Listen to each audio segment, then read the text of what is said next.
प्यारे बच्चों, एक बार फिर से बहुत बहुत स्वागत है आप सभी का आपका अपना यूट्यूब चैनल मेजर टारगेट पर। तो प्यारे बच्चों, आज की इस क्लास में हम लोग क्लास 10 के विज्ञान यानी कि साइंस का काफ़ी महत्वपूर्ण MBBA 50 वस्तुनिष्ठ ऑब्जर्व क्वेश्चंस को पढ़ने वाले हैं। और यह एक प्रकार का मॉडल पेपर है, स्पेशली 2026 के लिए तैयार किए हैं। तो जितने भी अभ्यर्थी 2026 में फाइनल मैट्रिक बोर्ड परीक्षा देने वाले हैं, तो इस क्लास को आप पूरा ज़रूर देखिएगा, शुरू से लेकर आखिरी तक ज़रूर देखिएगा। और आप जो है ना एक एक क्वेश्चंस का आंसर आप हमें कमेंट सेक्शन में जाके ज़रूर कमेंट कीजिएगा ना। और लास्ट में आपको ईमानदारी से बताना है कि ये 50% में से आपको पहले से कितना परसेंट का श्योर सटीक आंसर याद था। इसका जवाब आप हमें कमेंट सेक्शन में जाके ज़रूर बताइएगा। और प्यारे बच्चों, इनके साथ साथ हम ये भी बताएंगे इस क्लास में कि आप ऑनलाइन टेस्ट कैसे दे सकते हैं क्लास 10 के सभी विषयों का बिल्कुल फ्री में ना। तो चलिए पहले जो क्लास को सबसे पहले स्टार्ट कर देते हैं। जो विद्यार्थी क्लास को लाइक वगैरह नहीं किए, जल्दी से फटाफट से जो है ना क्लास को लाइक कर दीजिए। प्यारे बच्चों, क्लास को लाइक करने ने मत भूलिए, ठीक है ना। तो यहाँ पे बीच में भुला जाइएगा, तो यहाँ पे चैनल को भी सब्सक्राइब कर लीजिएगा ना जी। अब देखते हैं यहाँ पे नेक्स्ट पहला प्रश्न जो कि आपके एग्जाम के लिए बहुत इंपॉर्टेंट है। तो प्यारे बच्चों, ये जो क्वेश्चन आपको दिख रहा है ना, यहाँ पे देखिएगा क्या करा है कि कौन रंग है जिसके खतरे के सिग्नल में उपयोग किया जाता है। बाबू काफ़ी इंपॉर्टेंट ये प्रश्न है, आपके एग्जाम में बरोबर पूछ लिए आते हैं।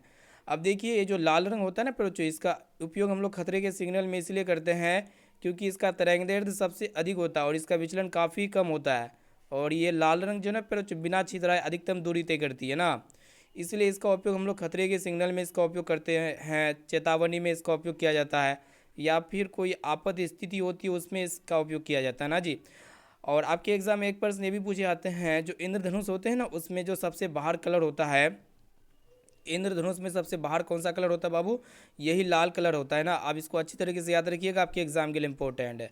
अब देखिए प्यारे बच्चों, अगला प्रश्न है, यहाँ पे आपसे पूछा जा रहा है कि किस वर्ण का तरंगदैर्ध्य सबसे अधिक होता है। प्यारे बच्चों, काफ़ी इंपॉर्टेंट है। तो हम आपको प्यारे बच्चों बता देते हैं, ये जो लाल रंग होता है ना, ये जो लाल रंग होता है इसका तरंगदैर्ध्य सबसे ज़्यादा होता है। समझ रहे प्यारे बच्चों, यहाँ पे ए वाला ऑप्शन इसका राइट आंसर हो जाएगा। लगभग यहाँ पे आप समझ सकते हैं कि 700 नैनोमीटर इसका तरंगदैर्ध्य होता है ना जी, NM। अब इसको अच्छी तरीके से याद रखिएगा, आपके एग्जाम के लिए इंपॉर्टेंट है, ठीक है ना। और किस रंग का विचलन सबसे न्यूनतम होता है? तो ये लाल रंग का विचलन सबसे न्यूनतम होता है ना जी। देखते हैं यहाँ पे बाबू, देखते हैं यहाँ पे तीसरा प्रश्न आपसे पूछा जा रहा है, काफ़ी इंपॉर्टेंट है कि पित्तल जो है ना प्यारे बच्चों, ये किसका उदाहरण होते हैं। तो प्यारे बच्चों, अगर बात किया जाए पित्तल, ये पित्तल जो होते हैं ना प्यारे बच्चों, कॉपर कह सकते हैं, तांबा और जिंक का क्या होता है प्यारे बच्चों, मिश्र धातु होते हैं ना जी।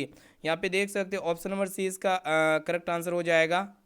और इसका उपयोग हम लोग कहाँ पे करते हैं? पित्तल का उपयोग सजावटी या फिर औद्योगिक उपयोग में इसका उपयोग किया जाता है ना, बर्तन वगैरह बनाने के लिए इसका उपयोग किया जाता है। अब चलिए बाबू, देखते हैं यहाँ पे नेक्स्ट क्वेश्चन की तरफ बढ़ चलते हैं। आपके एग्जाम के लिए काफ़ी महत्वपूर्ण यहाँ पे क्वेश्चन लाए हुए हैं। देखिएगा अगला प्रश्न आपसे पूछा जा रहा है, देखिएगा क्या कराएगा कि आपको बताना है कि निम्नलिखित में जो है ना किस धातु पर वायु का प्रभाव नहीं होता है। काफ़ी इंपॉर्टेंट है। तो प्यारे बच्चों, हम आपको बता देते हैं, ये जो सोना होते हैं ना, सोना ये एक प्रकार का संक्षारी मतलब संक्षारी रोधी होता है, मतलब संक्षारित रोधी होता है। कहने का मतलब ये होता है, ये जो ना पर जो जंग इसमें नहीं लगता है। कहने का मतलब ये होता है कि ऑक्सीजन से रिएक्ट नहीं करता बाबू, ठीक है। आपको ये पता होगा क्योंकि ये सोना एक निष्क्रिय धातु होता है। इसमें ना तो वायु या फिर कह सकते हैं जल या फिर कोई अम्ल में आसानी से अभिक्रिया नहीं करता, अभिक्रिया करवे नहीं करेगा प्यारे बच्चों ना, मतलब इसका ऑक्सीकरण नहीं होता। आप कहने का मतलब ये होता है ना, आपके एग्जाम के लिए इंपॉर्टेंट है, आप इसको अच्छी तरीके से याद रखिएगा। प्यारे बच्चों, आपके एग्जाम में एक प्रश्न ये पूछे आते हैं कि 1 ग्राम सोना से कितने किलोमीटर लंबा तार खींचा जा सकता है। तो आप समझ सकते हैं प्यारे बच्चों, 2 किलोमीटर लंबा तार खींच सकते हैं मात्र 1 ग्राम सोना से ना। इसलिए तो सोना जो होते हैं प्यारे बच्चों, ये क्या होते हैं? तन्य होते हैं शायद ना। अब आइए बच्चों, देखते हैं फिर 5वां नंबर प्रश्न आपसे पूछा जा रहा है कि आपको बताना है कि निम्नलिखित में से जो है ना पीएच का कौन सा मान जो है ना बाबू यहाँ पे क्षारक विलयन का मान देता है। तो सबसे पहले अगर बात किया जाए, क्षारक का जो पीएच मान होता है ना बाबू, 7 से अधिक होता है। अगर यहाँ पे सभी ऑप्शंस में देखा जाए तो ऑप्शन नंबर डी यहाँ पे देख सकते हैं 13। 13 जो यहाँ पे दिख रहा है ना बाबू, ये 13 का अर्थ होता है कि वो बहुत ज़्यादा बहुत शक्तिशाली क्षारक है। यहाँ पे देख सकते हो ऑप्शन नंबर डी इसका राइट आंसर हो जाएगा, आपके एग्जाम के लिए इंपॉर्टेंट है। और आपको ये भी पता होगा बाबू, ये जो क्षार होते हैं ना, क्षार का जो स्वाद होते हैं ये कड़वा ना होते हैं जी। क्षार का स्वाद कैसा होता है बाबू? कड़वा होते हैं। आपको ये पता होगा, आपके एग्जाम के लिए इंपॉर्टेंट है, ठीक है। और अम्लीय विलेन का जो पीएच मान होता है प्यारे बच्चों, ये 7 से कम होता है ना जी। अम्लीय विलेन का पीएच मान कितना होता है? 7 से कम होता है।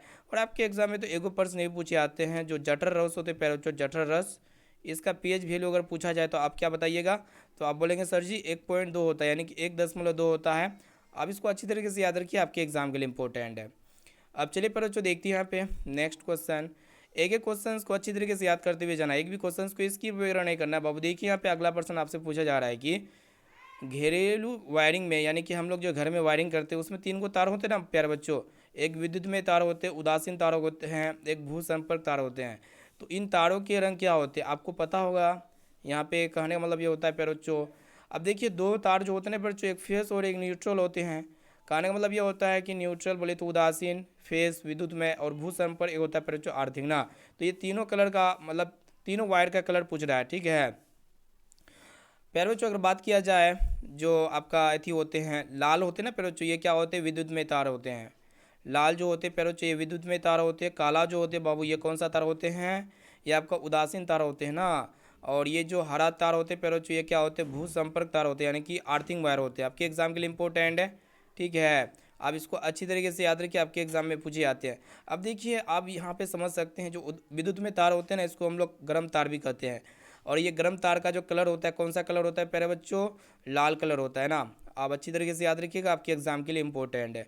अब आइए प्यारे बच्चों देखते हैं यहाँ पे अगला प्रश्न आपसे पूछा जा रहा है कि चुंबक के भीतर चुंबकीय क्षेत्र रेखाओं की दिशा क्या होती है? प्यारे बच्चों बताइए। तो यहाँ पे चुंबक के भीतर कहा गया है ना। तो अगर बात किया जाए चुंबक के भीतर जो चुंबकीय क्षेत्र रेखाओं की दिशा होती है प्यारे बच्चों, ये जो होते हैं ना बच्चों साउथ पोल से, यानी कि एस से एन की ओर होता है ना, एस से एन की ओर एन की ओर होता है, यानी कि दक्षिण ध्रुव से उत्तरी ध्रुव की ओर होते हैं। लेकिन यहाँ पे अगर बात किया जाए कि चुंबकीय क्षेत्र रेखा बाहर की ओर जो है ना एन एस से होता है प्यारे बच्चों, यानी कि उत्तरी ध्रुव से मतलब दक्षिणी ध्रुव की ओर होते हैं। आपके एग्जाम के लिए इंपॉर्टेंट है, याद रखिएगा, ठीक है। और विद्युत चुंबक बनाने के लिए किस धातु का प्रयोग किया जाता है? तो नरम लोहा का प्रयोग किया जाता है, ठीक है। आप याद रखिएगा, आपके एग्जाम में पूछे जाएंगे बरोबर। अब देखिए प्यारे बच्चों अगला प्रश्न आपसे पूछा जा रहा है, देखिएगा ध्यान से कि जल विद्युत संयंत्र जो है ना किस ऊर्जा को विद्युत ऊर्जा में रूपांतरित करती है? काफ़ी इंपॉर्टेंट है। तो प्यारे बच्चों हम आपको बता देते हैं जो जल विद्युत संयंत्र होते हैं ना, यह स्थितिज ऊर्जा को जो है ना बाबू यहाँ पे क्या करते हैं? विद्युत ऊर्जा में रूपांतरित करते हैं ना जी। यहाँ पे देख सकते हैं प्यारे बच्चों ऑप्शन नंबर डी इसका राइट आंसर हो जाएगा, आपके एग्जाम में बरोबर पूछे जाते हैं। और देखिए मतलब जल से हम लोग क्या करते हैं? विद्युत उत्पाद होता है। जल से क्या होता है प्यारे बच्चों? विद्युत का उत्पाद होता है, मतलब इसको आप कह सकते हैं जल विद्युत, ठीक है। और ये जल विद्युत ऊर्जा जो होते हैं ना प्यारे बच्चों, ये कौन सी ऊर्जा होते हैं? मतलब ये नवीकरणीय ऊर्जा होते हैं, ठीक है। अब आइए प्यारे बच्चों देखते हैं यहाँ पे नेक्स्ट क्वेश्चन की तरफ बढ़ चलते हैं जो कि काफ़ी महत्वपूर्ण है।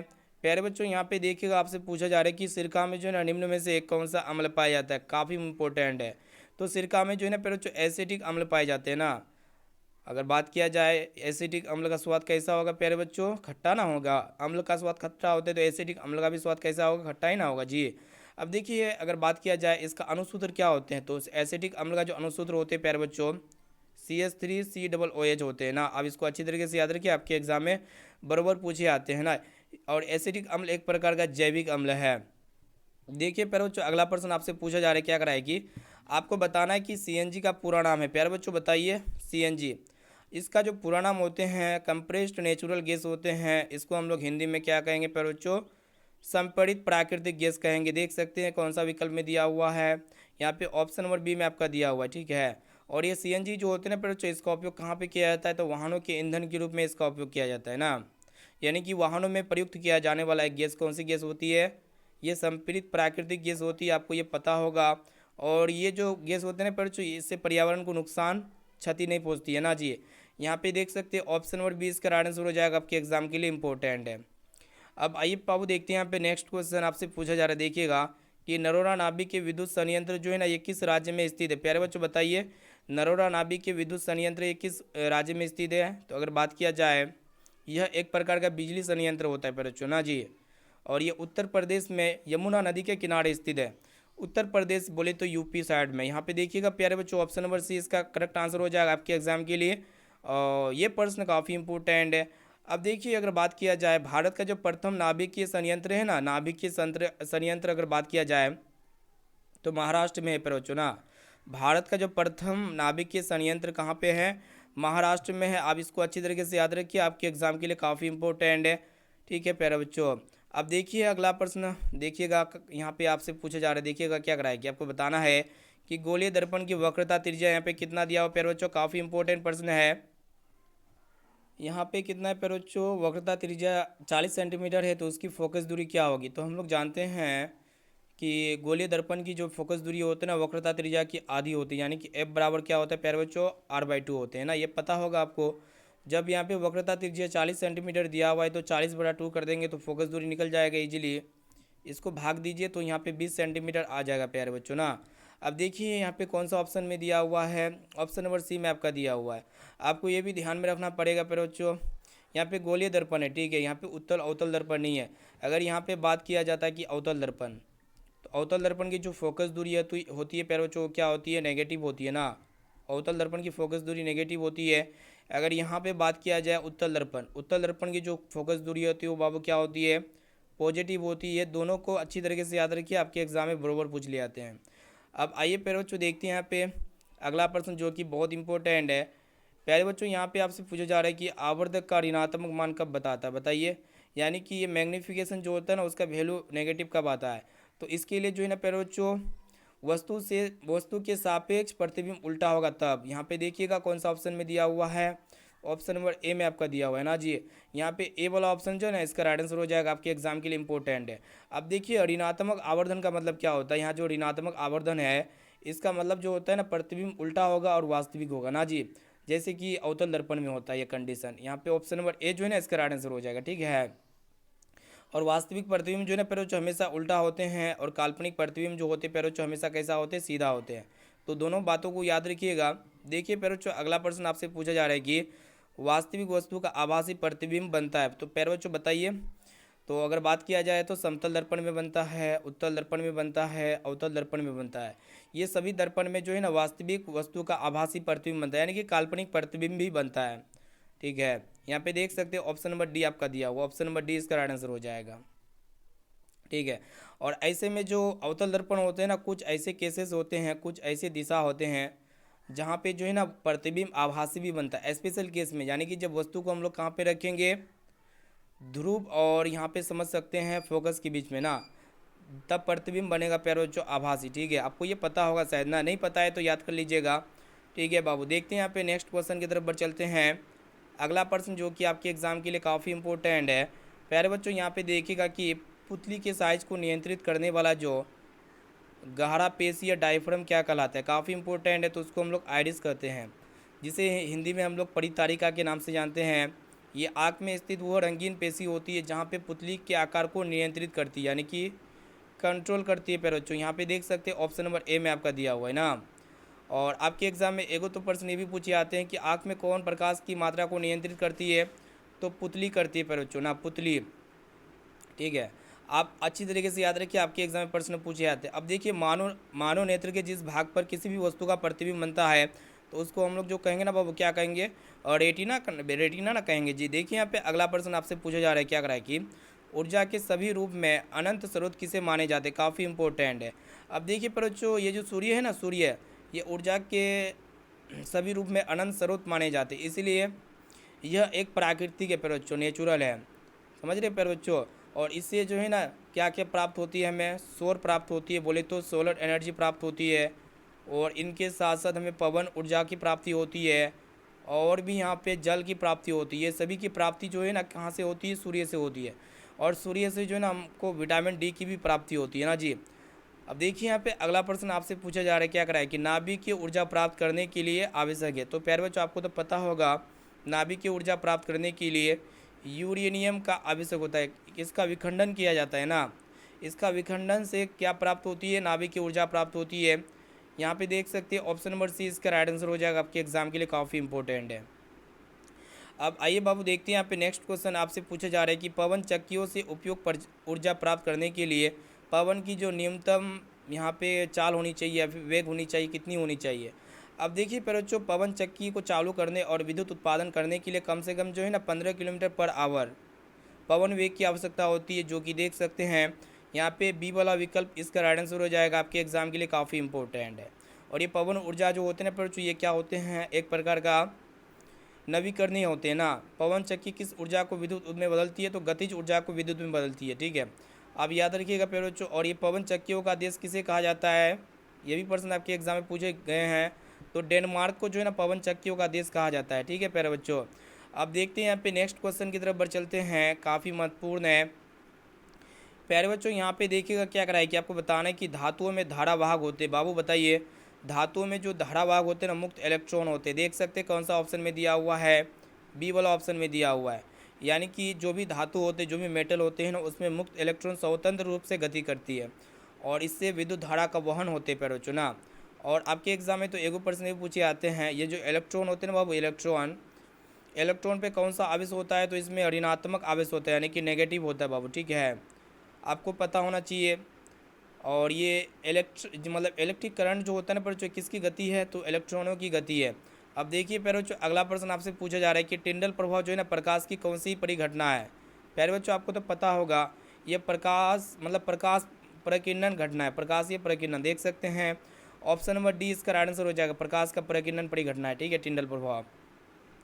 टिंडल प्रभाव में क्या होता है बच्चों, कोलाइड कणों से प्रकाश टकरा करके चारों तरफ फैल जाता है ना। मतलब जो भी कणस वगैरह होते हैं, पार्टिकल्स होते हैं, उसमें जैसे ही प्रकाश आता है ना, तो चारों तरफ क्या होता है, छितरा जाता है। फिर बच्चों देख सकते हैं चारों तरफ छितरा रहा है यहाँ पे प्रकाश, आप इसको समझ सकते हैं। और आकाश का जो कलर होता है फिर बच्चों नीला, किसके कारण से दिखाई देता है, तो ये प्रकाश के प्रकीर्णन के कारण से दिखाई देता है ना, ठीक है बाबू। देखिए यहाँ पे नेक्स्ट क्वेश्चन आपसे पूछा जा रहा है, देखिएगा कि निम्न में से किस हाइड्रोकार्बन के 3 आबंध है। तो 3 आबंध यहाँ पे अगर देखा जाए तो इथाइन एल्काइन है। यहाँ पे अगर देखा, यहाँ पे